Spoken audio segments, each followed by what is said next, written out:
It's Thursday, May 26. In the headlines, a strong warning for illegal dumpers. Productivity must be increased in Jamaica, says Prime Minister. Regionally, St. Vincent Prime Minister urges CARICOM not to attend the upcoming 9th Summit of the Americas. And in sports, Jamaica to host Netball World Cup qualifier. This is the news on PBC Jamaica. I am Simone Absalom Gale.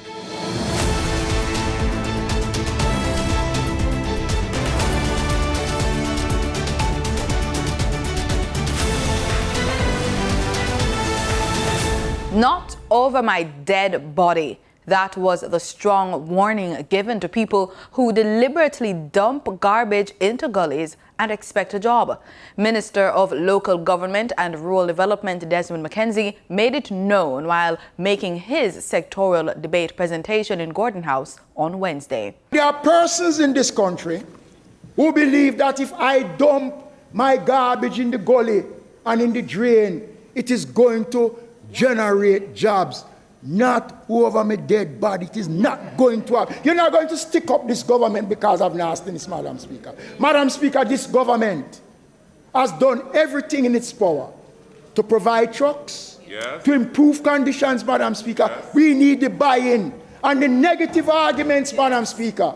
When we go out there and we criticize the MSWMA, we are not suggesting and begging our constituents to dispose of garbage in the way that it ought to be done, Madam Speaker. As a country, we need to have some civic pride. He strongly defended the National Solid Waste Management Authority, NSWMA, and placed some of the blame on residents.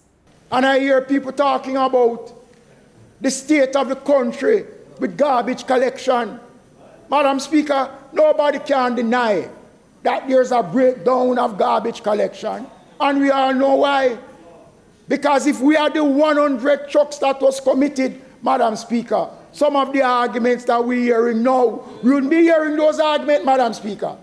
But Madam Speaker, this country, Madam Speaker, need to take a stand. Is it lip service we're giving? Or we want to genuinely see a clean country, Madam Speaker? I have not heard anybody within organizations encouraging communities to dispose of their garbage. Every day you beat up on solid waste, say they're not doing the job. Madam Speaker, if this government provide a garbage truck for every community in Jamaica, it will not change. The minds of the people have to change first, Madam Speaker. He also had words for the construction industry and used car dealerships. We're seeing where developers carrying out construction has taken all of our sidewalks, our bus stops. They deposit the sand, the gravel on the ground. The public cannot access the roadways, Madam Speaker. The sidewalks are taken. Madam Speaker, we had a very positive meeting yesterday. Used car dealers, Madam Speaker, they don't need warm lots again. They use the sidewalks, our roads. Madam Speaker, I am using the floor of this parliament to say that I want Jamaica to join us in returning public order back to our streets, Madam Speaker. The public will have to pay back $47 million to cover the cost to replace stolen streetlights. The Jamaica Public Service says 723 streetlights were stolen in the last financial year. Local Government Minister Desmond McKenzie addressed the matter during his contribution to the sectoral debate on Wednesday. The taxpayer of this country must know, Madam Speaker, that the average cost of replacing one street light is $420 US, Madam Speaker. Now, I want you to listen to this. Chesterfield Main Road in St. Andrew is the site that is of concern. 32 lights, along with 3,300 meters of service wire, was stolen on 3 separate occasions, Madam Speaker. At Hellshire, 15 lights and 1,500 meters of service wires were stolen in one go, leaving the company at a loss of $7,000. It is not the responsibility for the constabulary alone, Madam Speaker. All of us as Jamaicans, Madam Speaker, because somebody must do something, Madam Speaker. It is the taxpayers of this country. It is the taxpayers of this country, Madam Speaker, that has to foot these expenses, because the JPS somehow will have to recover the cost, Madam Speaker. Prime Minister Andrew Holness says the government will be examining ways to increase productivity on the island, even as it improves compensation for workers. According to Mr. Holness, Jamaica has one of the lowest productivity rates in the Caribbean region. He urges that there needs to be a paradigm shift to align productivity to income and improved working conditions. The Prime Minister is calling on trade unions and labor bargaining groups to work with the state to find ways to increase the output of each worker. Can't grow the GDP unless we increase productivity. But we recognize that the workers have a genuine claim, and we must, as best as possible, address that claim and at the same time engage this new frontier of our labor relations. How do we improve productivity? Mr. Holness spoke on Monday as he participated in Labor Day activities at the Nelson Mandela Park in Halfway Tree, St. Andrew. The Voluntary National Identification System will provide a safe, convenient, and reliable means of verifying an individual's identity. It will also facilitate the electronic signing of documents and allow persons to securely access a range of government services online. Minister without portfolio in the office of the Prime Minister Floyd Green, who is responsible for the NIDS, gave an update on the system during his contribution to the sectoral debate this week. Our software to power our card rollout, which includes enrollment, vetting, pre-enrollment, card personalization, is about 90% complete. And we expect it will be completed over the next 2 months. He says the NIDS Card Production Center is 97% complete. And we have recruited all the staff already, Madam Speaker, and all of them have been subjected to extensive background checks. Minister Green says the first enrollment center will open in August 2022. He says the aim is to have enrollment sites in all parish capitals, and to do this, the ministry is partnering with Jamaica Post. And to utilize the space of our post office.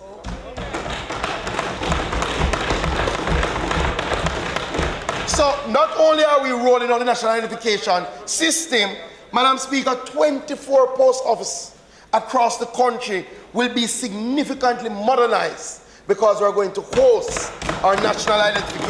Leadership scholar Dr. Tanisha Ingleton has been appointed the new managing director of Heart NSTA Trust, Jamaica's national skills training agency.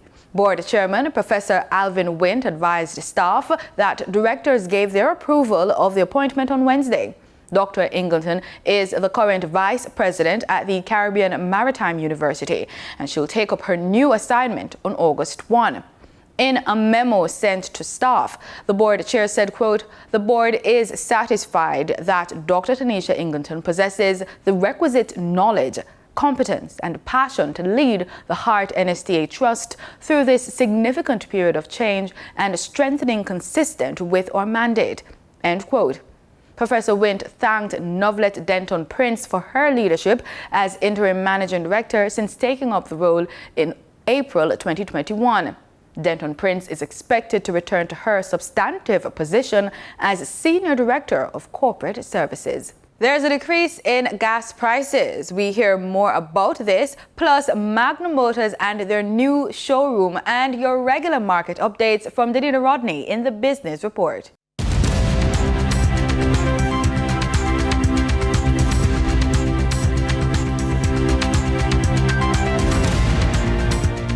Motorists should see a decrease at the pumps in prices of gasoline and diesel effective Thursday, May 26, according to the latest reports from Petrojam. Down by 25 cents, 87 and 90 octane gasoline will be sold for $206.89 and $211.90 per liter respectively. Continuing the 25 cents decrease, automotive diesel fuel will be sold for $210.95 per liter, ultra-low sulfur diesel will be sold for $213.68 per liter, and kerosene will be sold for $183.80 per liter.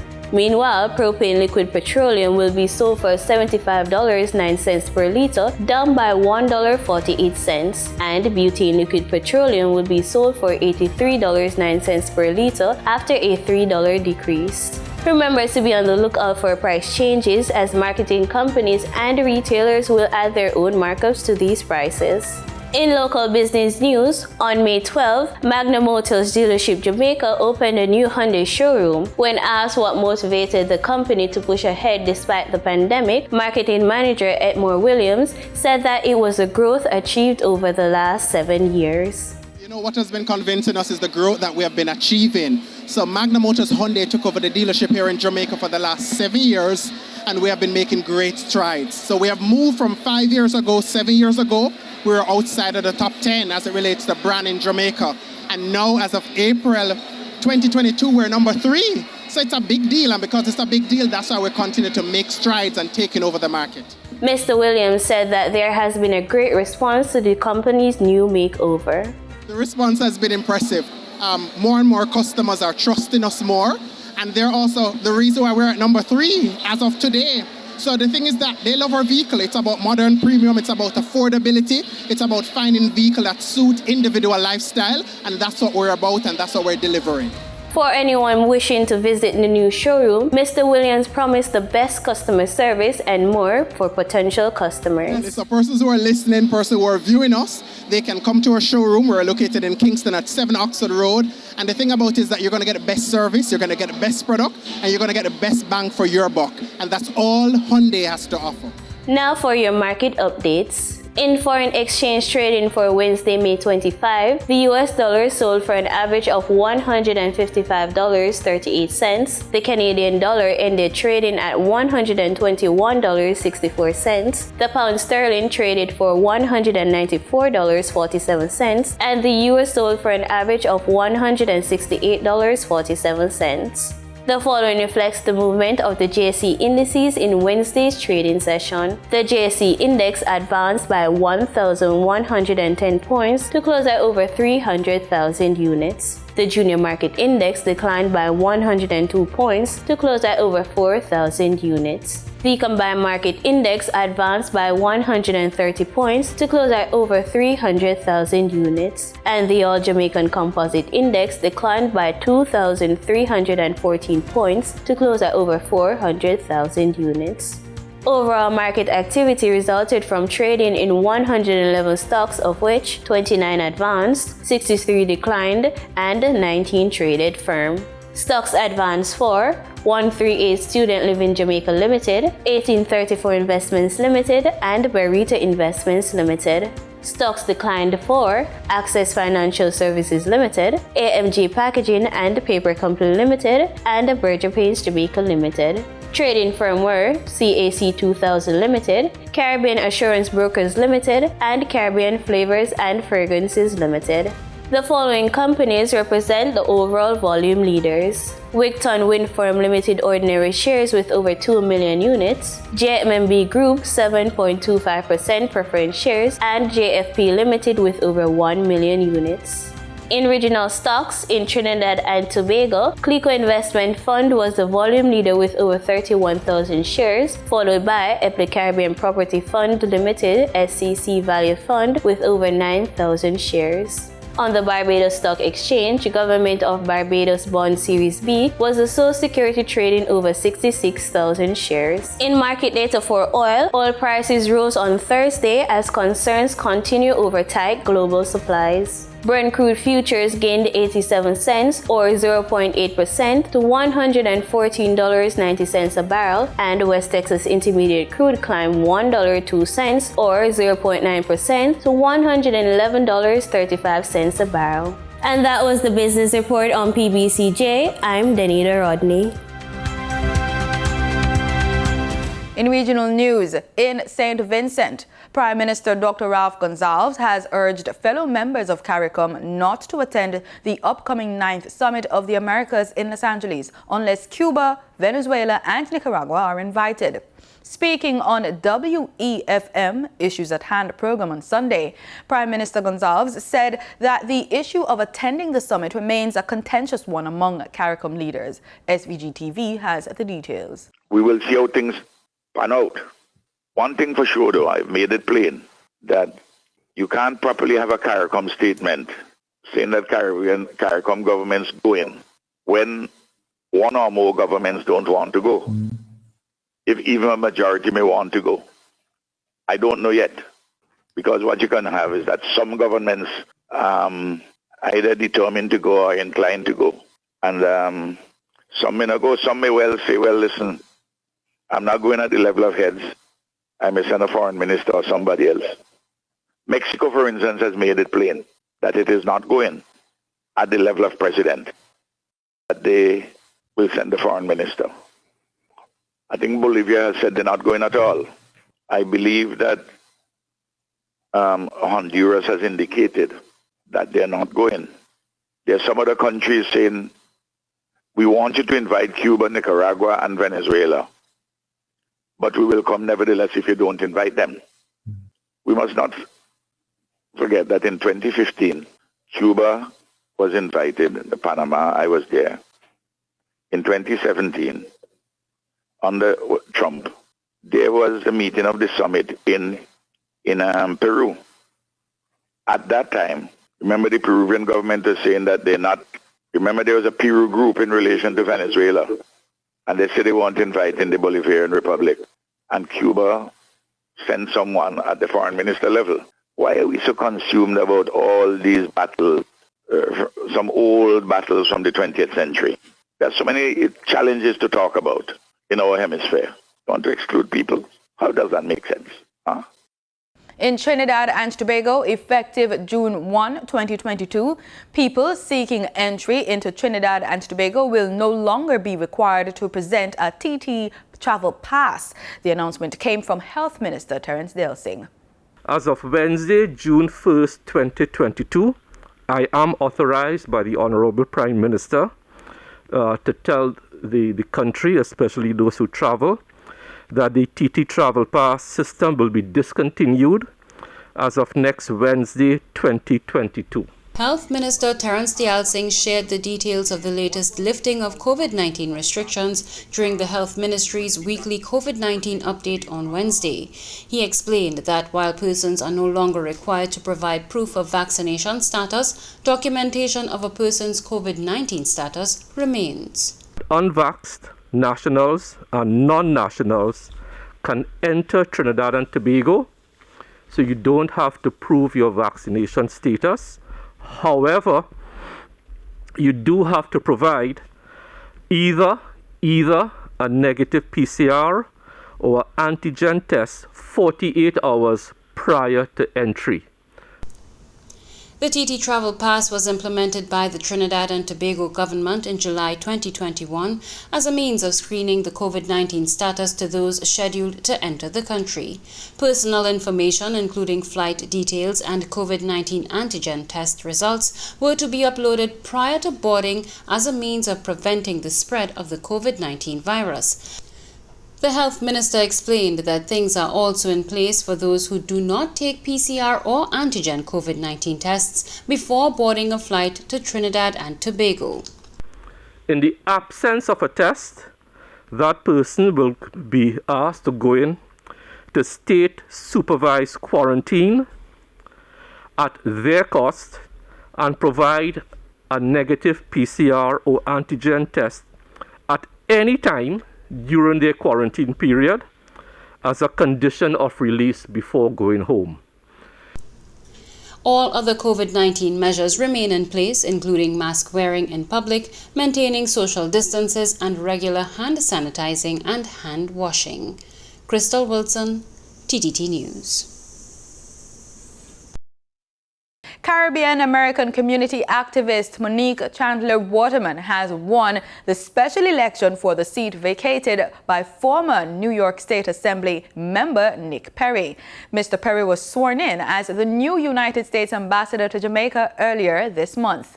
Mr. Perry, who had represented the 58th New York State Assembly District in Brooklyn for about 3 decades, along with Caribbean American Congresswoman Yvette D. Clarke, the daughter of Jamaican immigrants, had thrown their full support behind Chandler Waterman, a daughter of Jamaican and Barbadian immigrants.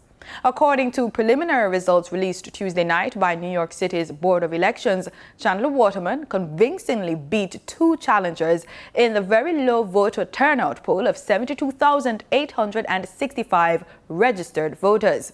A total of 2,401 ballots were cast in Tuesday's vote. With all 86 of the election districts reporting, Chandler Waterman, who contested the elections on the Democratic Party and Working Families Party's lines, received 1,896 votes, or 78.97%. Her strongest opponent, Hercules E. Reed, another community activist and the son of Jamaican immigrants, was very distant second, receiving only 431 votes, or 17.95%. Monique Allen Davey, running on the Republican Party and Conservative Party's line, received only 55 votes, or 2.29%. Results from early voting, which began 2 Saturdays ago, are yet to be tabulated. There will be no early elections in the British Virgin Islands. Premier Dr. Natalia Wheatley says the new National Unity government intends to focus on reform in the territory during the remainder of the term. Dr. Wheatley says proposals were sent to the United Kingdom as it considers the recommendations set out in a recent Commission of Inquiry. The governor would be responsible for overall implementation of the COI report recommendations in partnership with the Premier, and monitoring the government's work program and implementation timetable. The Premier would support implementation of the recommendations of the COI report through engagement with the governor and coordination of the ministries of government. As the leader of government business in the House of Assembly, I would also drive the legislative form agenda regarding. The Cabinet would be responsible for agreeing and passing policies necessary to implement reforms. Ministries would be responsible for implementing the reform policies agreed by Cabinet. And the House of Assembly would be responsible for passing all relevant legislation necessary for delivering reforms. In sports, recently, Netball Jamaica launched the Netball World Cup qualifier for the Americas region at the NCB Wellness and Recreation Center in Kingston. The qualifier will occur between October 15 to October 22 at the National Indoor Sports Center in Kingston. 8 countries from the 18-member region are vying for the 2 available spots. Jamaica has already qualified for the Netball World Cup, which will be held in Cape Town, South Africa next year from July 28 to August 6. Speaking at the launch was Minister of Culture, Gender, Entertainment and Sport, Olivia Grange, who congratulated Netball Jamaica for hosting the qualifier and committed monies to the event. The team, for preparation, they need about 1.8 million. Consider it done. You will need 2.5 million to transport the players. Consider it done.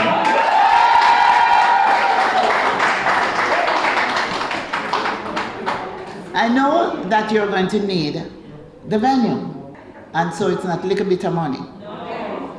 Consider it done.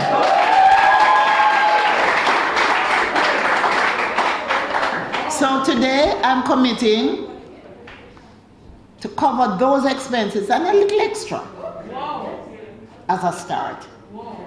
So I'm committing $12 million at this event. Minister Grange will also be the patron of the event. President of Netball Jamaica, Tricia Robinson, welcomed the opportunity to host the event, which she says has never been held in Jamaica before this upcoming qualifier. There's no coincidence and surprise that our regional counterparts have reacted with enthusiasm, and we look forward to hosting them and adding our usual Jamaican flair. While Jamaica is number 4 in the world and number 1 in the region, we believe that a strong performance by the region will only help to build and grow the visibility of netball. The more we play, the greater our ability to improve the growth and opportunities for all practitioners of the sport. And of course, we love to see our Sunshine Girls play at home. As the highest ranked team in the region, it is important for us to work with our Caribbean neighbors and America's netball to continue to lift the quality of the game in our region. Ms. Robinson expects stiff competition from regional teams. Based on the results of the OECS games, we expect very tight competition from the region. You have the top teams, Barbados, Trinidad, St. Vincent and the Grenadines. We're looking forward to fierce competition on court. They also get a chance to play the Sunshine Girls. Though we're ranked number 4 in the world, we get the opportunity to involve more of our development players in this sort of competition. The competition will run for 6 days from October 16 to October 21 at the National Indoor Sports Center. The last staging of the World Cup was in 2019 and was the 15th edition of the INF Netball World Cup. It was held at the Liverpool Arena in Liverpool. New Zealand were the eventual winners, with runners-up Australia and England taking 2nd and 3rd place respectively.